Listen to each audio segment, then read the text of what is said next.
सूचना संख्या 17/2024 केंद्रीय उत्पाद शुल्क। श्री असाउद्दीन ओवैसी जी।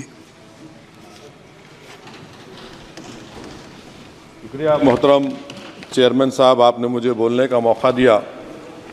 मैं शुरुआत में बताना चाह रहा हूं कि मैं हुकूमत की तरफ से लाए गए इस रेजोल्यूशन की मुखालिफत में बोल रहा हूं और मैंने अमेंडमेंट्स भी दिए हैं प्रेजेंट एड्रेस के लिए। और चेयरमैन साहब, आप उर्दू को जानते हैं। किसी एक शायर ने शायद बरसर इख्तिदार जमात के लिए ये शेर कहा होगा कि उसूल बेचकर मसनद ख़रीदने वालों, निगाह अहले वफ़ा में बहुत हक़ीर हो तुम। वतन का पास तुम्हें था न होगा कभी कि अपने हिर्स के बंदे हो, बेज़मीर हो तुम। इज़्ज़त नफ्स किसी शख्स की महफूज नहीं, अब तो अपने ही निगहबानों से डर लगता है। डंके की चोट पे जालिम को बुरा कहता हूँ, मुझे सूली से न जिंदानों से डर लगता है। मोहतरम चेयरमैन साहब, मैं आज इन लोगों की तरफ से बोल रहा हूँ जो दिखते तो हैं, जिनके बारे में बात तो होती है मगर उनकी कोई नहीं सुनता। मैं उनके बारे में बोल रहा हूँ जिनके बारे में वज़ीर आज़म मोदी ने कहा था कि घुसपैठी है।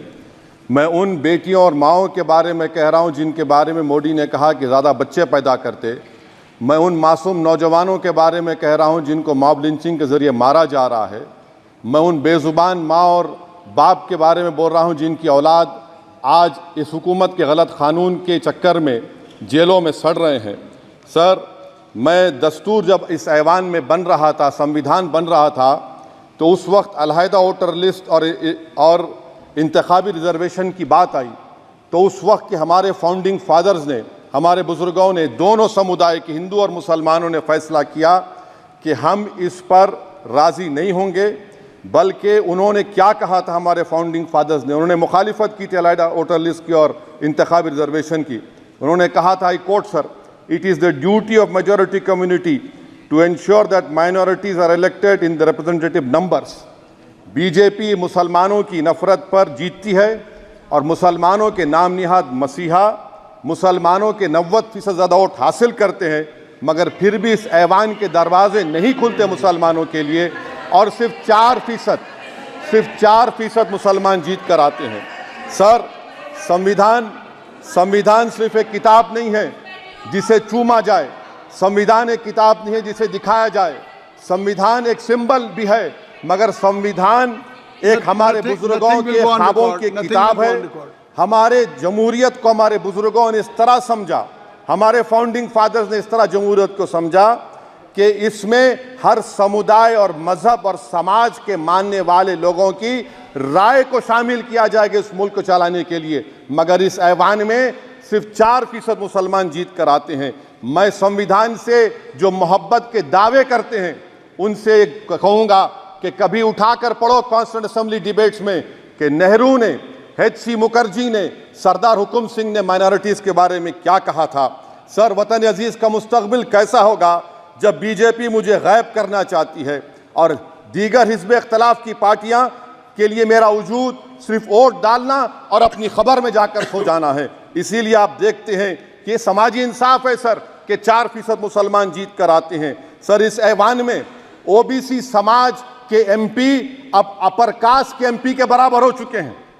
OBC समाज के MP अब अपर कास्ट MP के बराबर हो चुके हैं और 14% मुसलमान सिर्फ 4% जीत कर आते हैं। CSDS का डेटा ये बताता है कि इस मुल्क में जो वोट बैंक है, जो एक मुश्त वोट डालता है, वो अपर कास्ट का है। मुसलमान का कभी ना वोट बैंक था ना कभी रहेगा। सर, 4 जून के बाद 6 मुसलमानों की मॉब लिंचिंग हुई।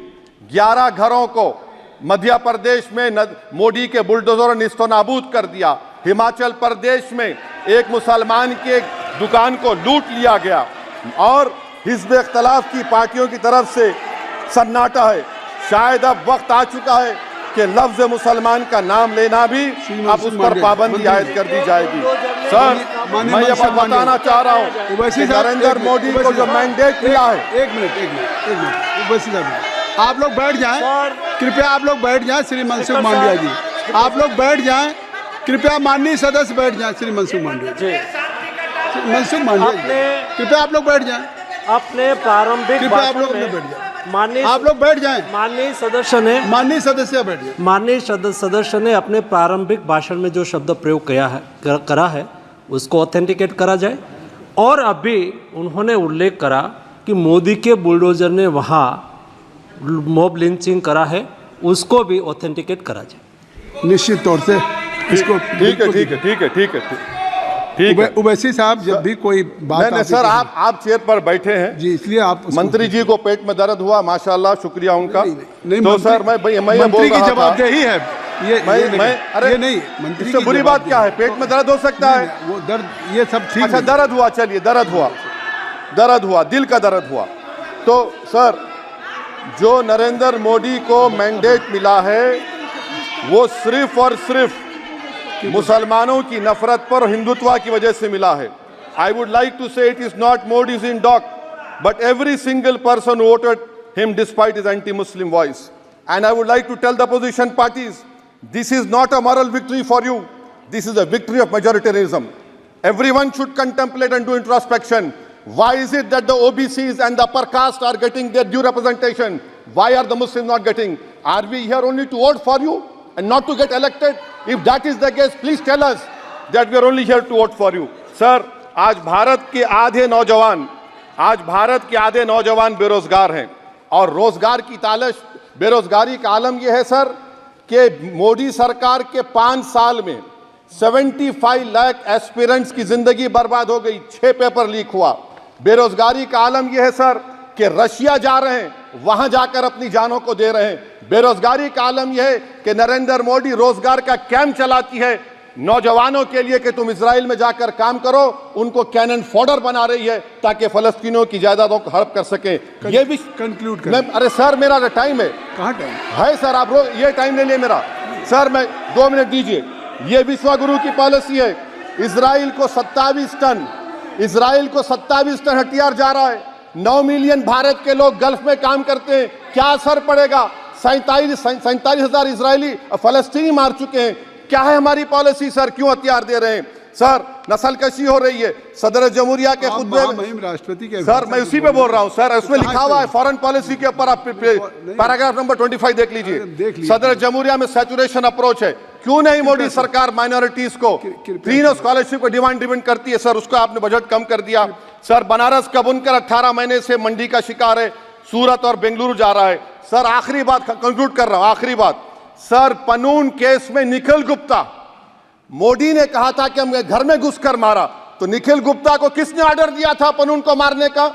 अगर नहीं दिया तो उसको बचाइए, और अगर दिया नहीं तो फिर उस पर पीएमएलए क्यों नहीं लगाते? और सर समाप्त करो, कमेटी बनाई आपने, उसका क्या हुआ? सर हम एससीओ को नहीं जा रहे।